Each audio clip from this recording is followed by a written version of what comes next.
Good morning, students. In the previous video, we have completed the vocabulary part and we have completed half part of the grammar section. Now we are going to continue forward. तो हमने यहाँ तक पढ़ लिया था कि coordinating conjunction और coordinators के बारे में जब हम comma का use करते हैं. Now, note that they form the handy mnemonic fanboys. The three you will use most often are जो हम तीन oftenly use करते हैं clause, that is and, but and all. I think you had enjoyed the party but I don't mind if you stay home. मुझे लगता है कि तुमने पार्टी इन्जॉय तो कर ली होगी लेकिन मैं माइंड नहीं करूँगा अगर तुम मेरे घर पे रुक भी जाओ तो यहाँ पे हमें दिख रहा है कि सेंटेंस जो है कोऑर्डिनेट कहाँ से हो रहा है, बट से.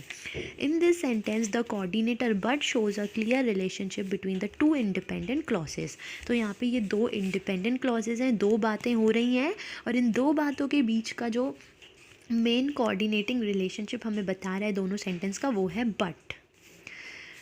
That the speaker is making a suggestion. Speaker क्या कर रहा है, एक सजेशन दे रहा है that the person being addressed isn't expected to follow it. लेकिन अभी यहाँ पर कुछ भी कंफर्मेशन नहीं है कि ऐसा होगा कि नहीं. ही इज़ जस्ट एड्रेसिंग कि तुमने पार्टी इन्जॉय कर ली तो तुम मेरे घर पे रुक सकते हो. अभी यहाँ पे ये क्लियर नहीं है कि वो पर्सन रुकेगा कि नहीं. विदाउट द कोऑर्डिनेटर बट, अगर हम बट नहीं यूज़ करते हैं, the relationship isn't apparent making the writing choppy and the meaning less clear. अगर यहाँ पे बट नहीं होता, I think you had enjoyed the party, I don't mind if you stay home, तो यहाँ पे ये जो सेंटेंस है पूरा ये इतना अच्छे से क्लियर नहीं होता अगर यहाँ पे बट का यूज़ नहीं किया जाता तो. I think you had enjoyed the party. I don't mind if you stay home. So you can see here यहाँ पर अब but का जो यूज़ है वो नहीं किया गया है. यहाँ पे क्या लगा दिया है उन्होंने, एक फुल स्टॉप लगाया है. You can also join independent clauses. तो हम दो इंडिपेंडेंट सेंटेंस को जॉइन कर सकते हैं by using a semi colon. तो हम सेमी कोलोन का यूज़ करके भी दो सेंटेंस को जोड़ सकते हैं. तो यहाँ पे हमें सेमी कोलोन दिख रहा है, ये this is a semi colon. एक पहले ऊपर full stop then it is a comma which look something like a cross between a colon and a comma. तो यहाँ पे वो क्या है, एक कोलोन मतलब एक फुल स्टॉप और एक कॉमा दोनों है. If you join clauses with the semi colon, और अगर हम क्लॉजेस को सेमी कोलन से ऐड करते हैं, you add an abrupt pause creating a different kind of effect as shown in the sentence below.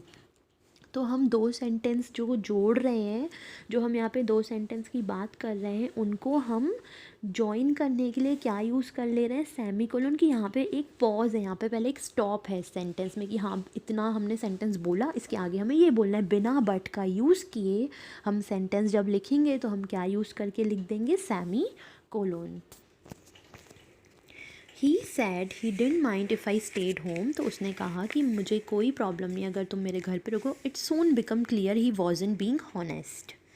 तो यहाँ पे ये क्लियर हो गया कि वो अभी भी हॉनेस्ट नहीं है. तो यहाँ पे दो सेंटेंस आपको दिख रहे हैं, एक ये सेंटेंस है एक ये सेंटेंस है. तो यहाँ पे क्या यूज़ कर दिया उन लोगों ने, सेमी कोलोन का यूज़ किया है दिखाने के लिए कि यहाँ पे दो सेंटेंस, यहाँ पे दो बातें हो रही है, यहाँ पे दो इंडिपेंडेंट क्लॉज हैं. You should use a semicolon when the independent causes are related.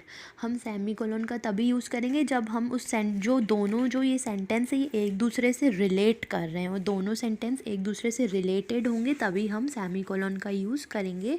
But contrast in a way that you want to stand out.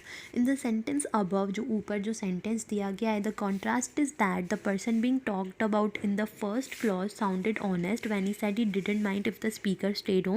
But in the second clause, the speaker is telling you that the person being talked about was not honest. है ना. तो यहाँ पे ये बोल रहे हैं कि जो सेमी कोलोन का यूज़ किया हुआ है उसमें पहला जो सेंटेंस है उसमें वो ये बोले कि जो पर्सन जिसने मुझे बोला कि इसने ही सैड ही डिडंट माइंड, इसने मुझसे बोला कि इसको कोई प्रॉब्लम नहीं अगर मैं तुम्हारे घर पे रुकूं. इट सून बिकम, और ये धीरे धीरे क्लियर हो गया कि ये जो पर्सन है ये सच्चा नहीं है, ये मतलब ऐसे ही बोल रहा है, मतलब एक ये फॉर्मेलिटी कर रहा है, ये सच में नहीं चाहता है कि मैं रुकूं. क्यों, ये कैसे पता चला? बिकॉज यहाँ पे पहले ही सेंटेंस में उन्होंने 2 क्लॉज को जोड़ा था कि मुझे लगता है तुमने पार्टी इन्जॉय कर ली है। मतलब अगर कोई बोलता है कि तुमने पार्टी इन्जॉय कर ली है, means now you can go, अभी तुम जा सकते हो, because party is over, you have enjoyed the party. पर मुझे कोई प्रॉब्लम नहीं अगर तुम रुको, तो मतलब वो इनडायरेक्टली यही बोलना चाह रहा है कि पार्टी ख़त्म हो रही है और तुम अब यहाँ से चले जाओ, नहीं तो या तो तुम यहाँ पे रुक जाओ। Means the person is not honest.